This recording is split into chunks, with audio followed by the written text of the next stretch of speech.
I have a theory that your ending is actually your beginning. Let's talk about it.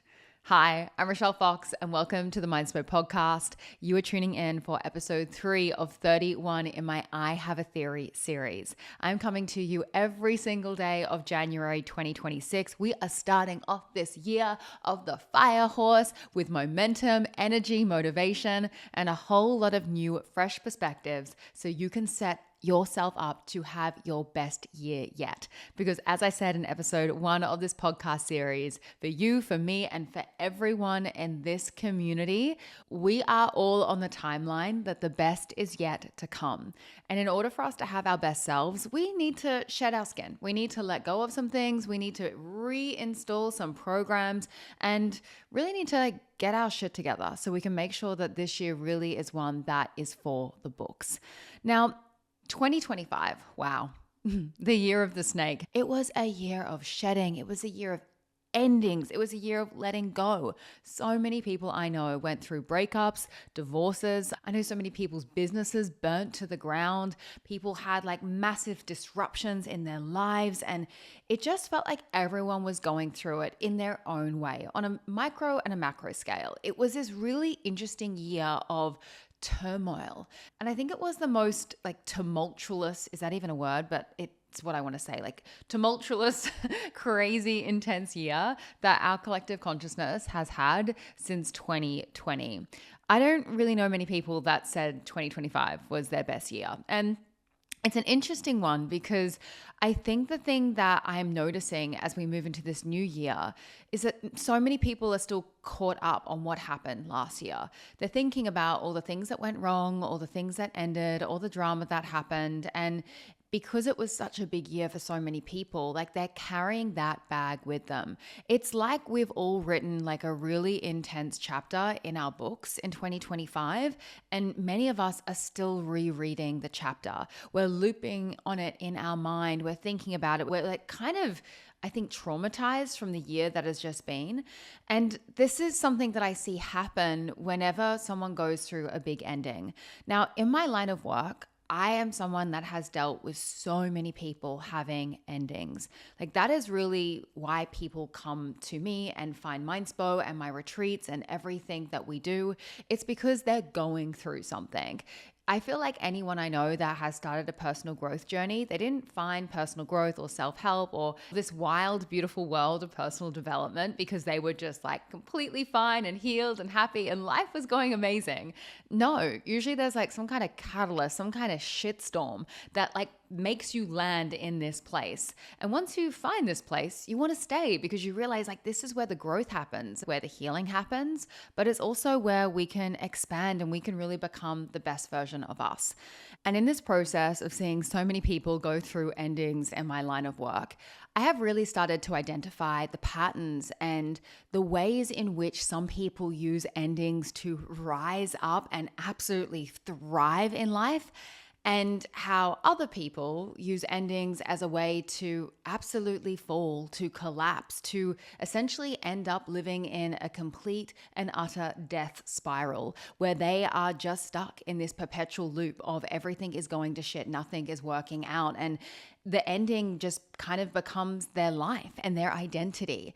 And I really want to make sure that you are in the quantum leap group and not in the death spiral group. And this is what this episode is all about, because this is my theory. When you go through an ending, you have to decide for yourself, and I want you to do this right here, right now. Decide for yourself that this ending is not an ending. It is actually a beginning. And yes, you are going through an ending, right? I'm not trying to bypass the fact that something is closing, something has left your life. Maybe you're going through something really heavy. Yes, that is happening. And you need to honor that, hold space for that, and move through that experience. But it is a hallway that you are passing through, not a room. So many people, when they're going through endings, they end up making the ending a room, and they end up actually living in this room. And this room that they are living in ends up being a prison of their own making. I'm sure you know someone who is living in an ending, someone that has gone through some hectic breakup with a partner or a friendship breakdown or a business collapse. And rather than actually move through it, they are just stuck in that ending. They're rereading the messages. They're stalking the guy on Facebook. They're constantly thinking about the old job and they're talking about it and they're bitching about their boss and they're still hung up on it. God knows how much long later after the thing has left their life. They are literally stuck in the ending. And because they're stuck in the ending, they're not having a new beginning. And they're telling you like they're stuck. They can't get through things. Everything's falling to shit. And it's like, yeah, because you're living in that. Because the thing has ended. The thing has left your life. The chapter has closed. But instead of deciding to start the next chapter, you're just going back 10, 15 pages and you're rereading those pages again and again and again. And you're not allowing the energy to leave your space, both physically and metaphysically. You're literally holding on to the things that no longer are meant to be in your life. And because of that, you're not having a beginning. And this is when you get in the death spiral. This is when you start thinking that things aren't working out for you, that the best is not to come, that things are only getting worse. It's because you haven't actually honored the ending. You've tried to just keep restarting it in your head when you can't. It's gone. It's past. Like you can't go back. You can only ever go forward. And you can't force something that isn't meant to be. And I know that really sucks because maybe there is something that's left your life that you really want back in your life. But let me tell you something, chasing it is not going to get you anywhere. It is just going to leave you in this state of desperation and lack. And what happens when you're in a state of desperation and lack?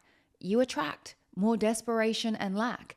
You don't attract what you want, babe. You attract what you are. So whatever energy you are in is what you are going to keep creating. Now, on the other end, you have people that go through an ending and they experience the ending. They go through the pain of it. They release it, both somatically and mentally. They release the weight of it in their life. They delete the pictures. They delete the number. They clear their space of the things that remind them of whatever has ended. And they create space for new things to come into their life. They write the journals, they do all of the things, but they choose in their mind to really let it go. They choose in their body to feel the pain of it ending, and they honor that pain, and they allow that pain to have space and have time. But then they decide, you know what? I'm not going to keep living in the past. I'm not going to keep living in this thing that didn't want me in the first place or wasn't right for me or rejected me because actually the universe was protecting me, right? I love that idea. This is something I always remind myself. Rejection is the universe's way of protection. If someone or something has rejected you, oh my God, you are being protected. Allow yourself to have that protection. Don't fight against it. Let it freaking go. And I want you to be in this group of people that knows how to move through endings. I want you to use the ending that you are experiencing right now, whether it's big or small, to be your quantum leap, to be the thing that allows you to propel yourself forward. Because guess what? You've just decided right here, right now, you're not going backwards. You're not replaying the script. You're not rereading some like old chapter that you've already written, that nothing new is going to happen there. You know what happened. You know what's going to happen. You've experienced it. Let it go. It is not meant for you. Release it.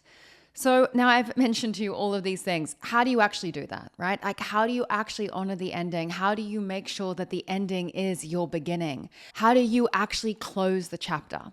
So here are some of the things that have really, really helped me. The first one is a mindset shift, and it's one that I just remind myself all of the time. And it's really helped me in life so many, many times. I've made a lot of changes in my life, especially to where I've lived.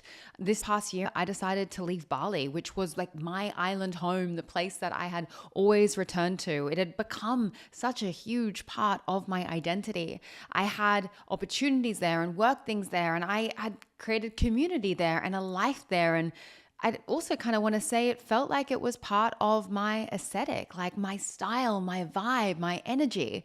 And when I left Bali, it kind of left this big hole in my heart. And I kept thinking about the fact that it was ending and I got sad about it. And I didn't kind of honor the fact that no, this was actually the start of something new. Yeah, sure, it was the end of something. But the fact that I was leaving and not going back there after really knowing what that experience is like, after spending the majority of 7 years on that island, I knew I wasn't going to experience anything new. And I wanted something new. I wanted a beginning. So I had to remind myself that it's a chapter, not a book. And this is like a quote that I came up with that I just say to myself all the time whenever something is leaving my life. Rochelle, it was a chapter, not a book. Like you have a whole entire book in you. You probably have multiple books. And what I mean by that is like your life is a chronicle of all of these different adventures and things that you are going on. And you are the author and you are the main character. And whatever you are going through, it is a chapter in your life, or whatever you've been through, it was a chapter in your life. But oh my God, don't let it be the whole book. Don't let it define you. Don't let yourself think that this is all that there was for you. Oh my God, there is so much yet to come. The best is yet to come. Like you have so much coming for you. So many people, so many opportunities, so much is waiting for you. But you have to decide whatever is leaving your life is leaving because it was a chapter, not a book. And baby, you're writing a bestseller, right? This is the blockbuster of your life and you are the motherfucking main character. So allow it to be a chapter and not a book. The second thing that has really helped me, which is really, I feel like the upgrade of like who I am as a teacher and a person, is somatic healing. I used to try and end things by ending them in my head. I would think that I would just write out some journal points, but oh my gosh, I was skipping how important it was to do the somatic work, to release things through my body. Because there are many things in my life that I thought I had released, and you would think looking at me that I had released. But I found out in 2025, oh no. There was so much stored in my body, in my nervous system. There was so much that I had been holding on to somatically. And maybe you're holding on to so many things somatically too.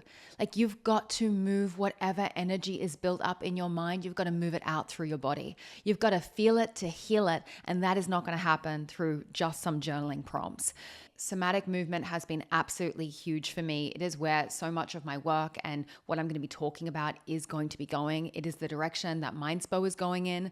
You know, Mindspo actually turns 10 years old in 2026. And I started this company really as a mindset company, and we are now moving into a somatic-based, body-based company. It is the evolution of where I'm going with everything. And it has been so life-changing to my own personal practices. In the Mindspo app, I now have a whole entire section called somatics, and that's where you'll find somatic movement and somatic meditations. I have this somatic movement meditation that I teach on there, which is called Let Go of Your Troubles. And it's this really, really beautiful flow that allows you to move whatever energy you're holding onto through your body, and then also use some mindset techniques along with somatic movement like NLP to really like minimize the problems in your mind and also get them out through feeling them and healing them somatically in your body. So if you have something, some ending, some situation that you've gone through that is just ruminating in your head, babe, stop trying to do the mindset work. You've got to do somatic work. You've got to do body-based nervous system work to really release it. One of my favorite things also to do is whenever like I have like a looping thought and I feel really in my head, I just grab my thighs and I squeeze them and I just go, oh, release it. Like, release it. Like I get really physical with myself these days. I stop telling myself just to do things in my head and I start like using my body to actually experience the movement. Oh, and even just that then, like I just felt something drop. Like try it with me. Like grab your hands, dig them into your thighs, like really dig your nails in and go, release it. Let it go. It sounds wild, but feels so good. I don't even know what I was releasing there, but there was something that needed to go. And my third tip for you when it comes to ending, so you can be someone that avoids the death spiral and instead uses your ending as your quantum leap, your beginning again. Babe, you need to completely ignore all of the societal subconscious stories. Oh my God.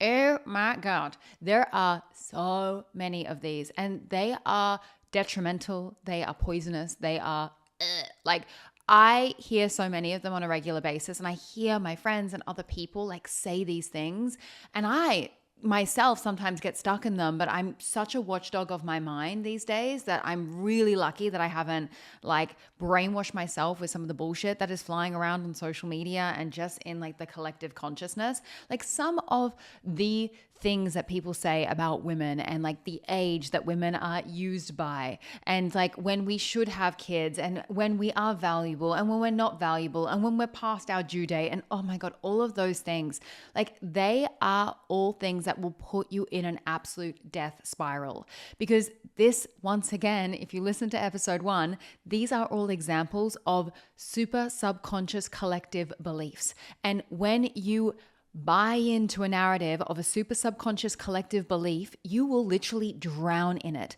because you will find so much evidence of people believing this belief and living their lives as if this belief is some kind of law. Like the amount of women that get to 30 or 35 and they're like, oh my God, it's done. I'm past my childbearing years. Like my value has gone down. I need to quickly find a husband and settle down. And I'm just going to settle for anyone that comes around because, oh God, who wants me? Like, stop that shit. Like that is just you buying into some kind of ridiculous subconscious super belief that I don't even know how this came to be.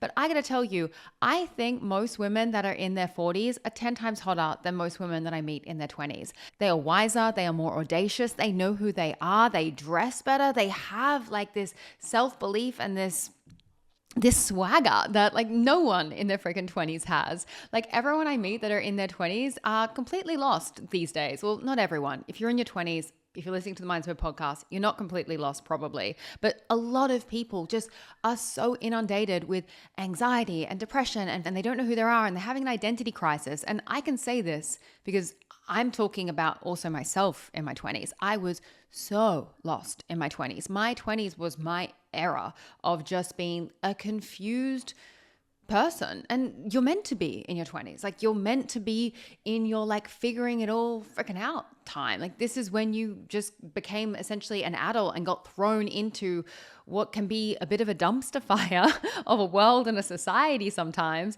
And you've got to try and make like lemonade out of lemon. And that's not always easy. And I think that we have to remember, like when we're getting to our 30s and our 40s and beyond, it's like you're wiser, you're smarter, you know what you like, you know what you don't like. You've learned how to live with your body and how to love your body. You've learned what you value and what you don't value, and you're just someone that has wisdom. And I'd like to think you also have a bit of audacity. Like you're not so much of a people pleaser anymore. You're not trying to be liked and loved by everyone because quite frankly, you don't like and love everyone. And that's okay. Like you're not meant to. I honestly think like life just gets better with age, and women just get sweeter and sexier and just like hotter, because the more a woman knows herself and the more she realizes her worth, like a woman that knows her worth, she's unstoppable. And this is why it is so important that you do not waste your potential and like all of the opportunities and the magic and the possibilities that are available to you. Do not waste them and waste your time by getting stuck into one of these goddamn collective subconscious super beliefs that will make you believe that you're past your use date, that like there's no opportunities out there, that everything is going to shit. Like when you get stuck in that, that's when you're going to be in the death spiral. That is when you literally close yourself off to quantum opportunities. And babe, you live in a world of quantum possibilities. But most people, they don't actually allow themselves to realize that. They don't open their mind up to the potential that actually I'm living in a world of quantum possibilities. And instead, they just keep themselves so focused in this lane where they think that, nah, like I'm past this age, I'm past this thing, the economy's like this, like my life is now going to go to shit because this thing happened. This is what happens to people in their late 30s, or this is what happens to women that haven't gotten married by X date. Like whatever the belief is that is keeping you stuck in the ending, that is making you sad and depressed and is just making you feel like the best is not yet to come, oh my God, you gotta let it go. You gotta get rid of it. You gotta reprogram that subconscious belief. And if you want to learn about how to reprogram your subconscious mind and you're interested in all of that kind of stuff, this is my reminder to you that I wrote a book called Magnetic. It is literally all about how to use the power of your subconscious mind to create the reality of your dreams. Like, this is the work that has changed my life in such a huge way. Meditation, mindset, subconscious mind, like that got me so far in life. It really was like the foundation of so much of my success and so much of my growth as a person, as someone that has gone through some really heavy shit in their life. Like, finding these tools, finding this knowledge and really applying it and embodying it has allowed me to turn my endings into quantum leaps. Every single time I have gone through an ending, it has enabled me to step into a completely new timeline, a timeline that is better and bigger and more exciting and more aligned with the person that I'm becoming. So honor the ending. Yeah, feel the ending. Know that it's there for a reason, but let the ending be the sign that you are about to step into a completely new timeline. Let the ending be the sign that you are about to have a new beginning. Because, my friend, as I'm going to keep reminding you, the best is yet to come for you. This year is going to be amazing. I know it is going to be a life-changing one for everyone that is part of this community, because we are stepping into this year with the right energy, with the right momentum, and honestly, just with the right frame. I hope that you release whatever it is that you are holding on to still, and you allow that thing to end, to close, to just be done, so that you can step into the new beginning that is waiting for you, because it's not an ending, it's a beginning. So let it go. And as I'm going to keep reminding you throughout this series, the best is yet to come for you. So believe it in your heart of hearts. Keep repeating that in your head. I'm going to keep saying it to you throughout the whole of 2026 and beyond, because I want you to be healthy, wealthy, abundant, and free. I want the best for you, and you're going to get the best because you're going to believe that the best is coming. Like, this is just the reality timeline that we're in, babe. Like, we are on that timeline. We've already decided it's going to be a great year. Anyway, I loved today's podcast. That was really fun. I will see you tomorrow for episode 4. I am sending you so much love. And never forget that you create your own reality. So go and make some magic.